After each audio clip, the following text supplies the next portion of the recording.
In part 1, we looked at the logical version of the problem of suffering and evil. This argument attempts to show that since suffering and evil exist, it is logically impossible for God to exist. And we explained why even atheist philosophers admit that this argument fails. But wait! It may still be argued that while it's logically possible that God and suffering both exist, is far from likely. There's just so much pointless suffering, it seems improbable that God could have good reasons for permitting it. This is the probability version of the problem. Suffering provides empirical evidence that God's existence is not impossible, just highly unlikely. Is this a good argument?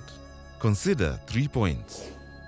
First, we are not in a position to say with any confidence that God probably lacks reasons for allowing the suffering in the world.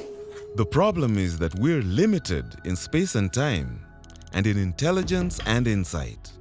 God, on the other hand, sees every detail of history from beginning to end, and orders it through people's free decisions and actions. In order to achieve His purposes, God may have to allow a great deal of suffering along the way. Suffering which appears pointless within our limited scope of understanding may be seen to have been justly permitted by God within His wider framework. Sometimes, what we experience makes no sense until we gain a wider perspective and see the big picture designed by the Creator. Here's the second point. Relative to the full scope of the evidence, God's existence may well be probable. You see, probabilities are always relative to background information. For example, if we consider only how much this man weighs, we would say it's highly improbable that he's a world-class athlete. But when we're willing to consider new information, that he's a professional sumo wrestler and a world champion, we quickly revise our view.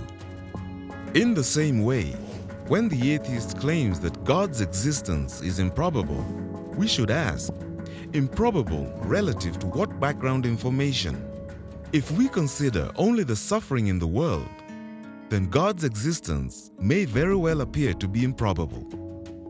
But if we're willing to look at the full scope of background information, to take into account the powerful arguments for God's existence, we may come to a very different conclusion.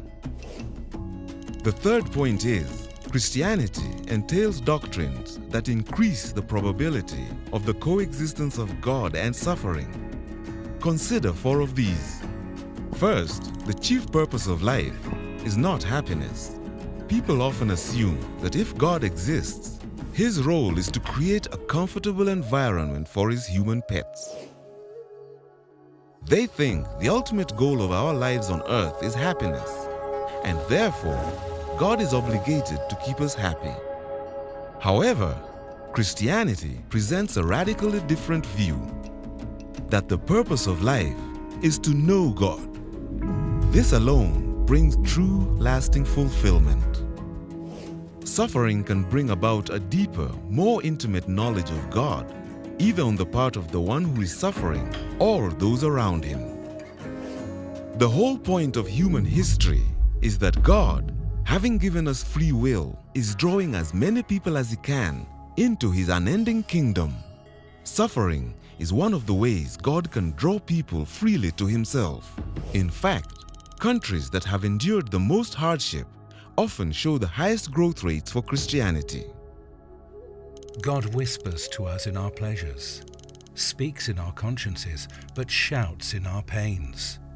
It is His megaphone to rouse a deaf world. Second, mankind is in a state of rebellion against God and His purpose. Terrible human evils are testimony to man's depravity, a consequence of his alienation from God. The Christian isn't surprised at moral evil in the world. On the contrary, he expects it. The third doctrine states that God's purpose is not restricted to this life, but spills over beyond the grave into eternal life. This world is just the beginning, the entryway to an unimaginable, never-ending life beyond death's door. Paul, who wrote much of the New Testament, underwent afflictions, hardships, calamities, beatings, imprisonments, hunger. Yet he wrote, "We do not lose heart, for this slight momentary affliction is preparing us for an eternal weight of glory beyond all comparison. Because we look not to the things that are seen, but to the things that are unseen. For the things that are seen are transient, but the things that are unseen are eternal." Paul understood that life on earth and whatever suffering it holds for each of us is temporary. Our pain will not endure forever, but our lives with God will. Paul was not belittling the plight of those who suffer horribly in this life. Indeed, he was one of them. But he saw that those sufferings will be overwhelmed forever by the ocean of joy that God will give to those who will freely receive it. And the fourth doctrine is this: the knowledge of God is an incomparable good. Knowing God is the ultimate fulfillment of human existence, an infinite good. Thus, the person who knows God, no matter how much he has suffered, can still say, "God is good to me." So, if Christianity is true, it's not at all improbable that suffering and evil should exist. In summary, for all these reasons, the probability version of the problem of evil is no more successful than the logical version.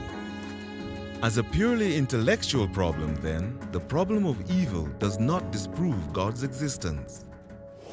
But even if those intellectual arguments fail, the emotional problem of suffering and evil remains very powerful. If you have suffered deeply, or if you've watched someone you love go through intense pain, you may be thinking, "So what if God exists? Why would I want to respond to Him or worship Him? I feel cold and empty and want nothing to do with Him." You're not alone. God knows your name. He knows who you are and what you're going through. God promises to be with you through your suffering. He can give you the strength to endure. Jesus Christ also suffered. Although He was innocent, He was tortured and sentenced to death. His suffering had a purpose: to provide you and me with a life-giving connection to God. Not only does God exist, but He loves you. He seeks after you. He offers you hope. And in time, He will make all things new. He will wipe every tear from their eyes. There will be no more death or mourning or crying or pain, for the old order of things has passed away.